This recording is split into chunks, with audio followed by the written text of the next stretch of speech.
dozens of times by many customers we've met, and doubtless thousands of others across the globe.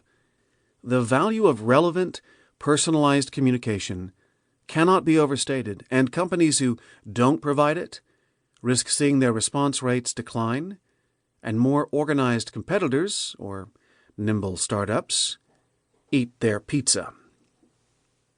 Although results vary based on factors such as the industry, product, and starting point, studies show that using key customer data, such as product purchase history in Casey's case, to build more personalized messages yields results. For example, conversion rates on e-commerce websites rise an average of 15 to 20%, and engagement rates rise 30% after implementing better personalization. Personalized emails have at least a 6% higher open rate.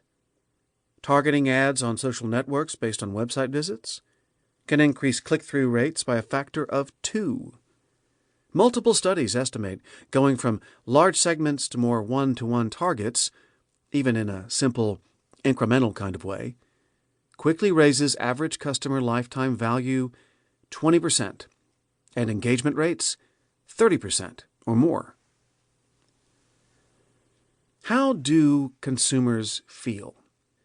Our research shows that they not only tolerate but actually expect some level of personalization from brands. Salesforce runs a number of global surveys each year, enlisting thousands of consumers and marketing leaders around the globe and across industries, including business-to-customer, or B2C, and business-to-business, or B2B, buyers and practitioners. These surveys, compiled into detailed annual reports, tell a compelling story of empowered consumers and marketers battling to keep up with their demands.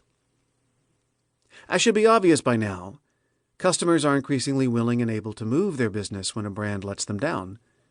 They are in control. Across the globe, we see customers exerting their power in reasonable ways, demanding better products and services, and above all, better experiences built on data. Starting in 2018, 80% of customers told our researchers that the experience a company provided was as important as its products and services.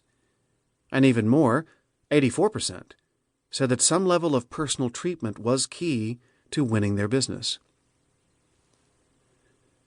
Defining concepts like personalization and one-to-one is not as easy as it seems. But it is clear from the data that at a basic level, personalization requires different brand channels to behave in concert.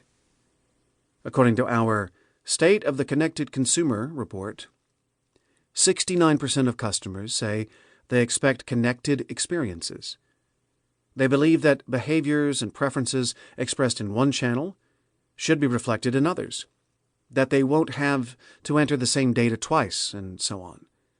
The same report showed that 57% of consumers said they had already stopped buying from a brand because a competitor had a better experience. Loyalty is an increasingly fragile asset. Loyalty to consumer brands continues to decline as the importance of in-the-moment experiences outweighs brand equity or the psychological, emotional value of a logo. The consultancy Interbrand, which tracks changes in brand equity over time, showed the average equity of consumer product brands, for example, Coca-Cola, Pepsi, Kellogg's, declined by 4% in recent years, and retail brand equity declined further.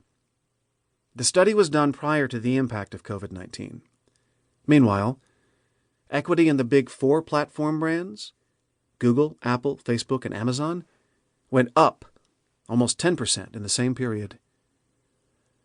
Why do proprietary ecosystems such as Facebook and Amazon see their perceived value climb while traditional brands suffer the opposite? In part, because these platforms have a personalization advantage. They treat a universe of mostly logged-in repeat users about whom they have amassed a deep data file. For example, Facebook and Instagram see about 3 billion monthly active users globally, and astonishingly,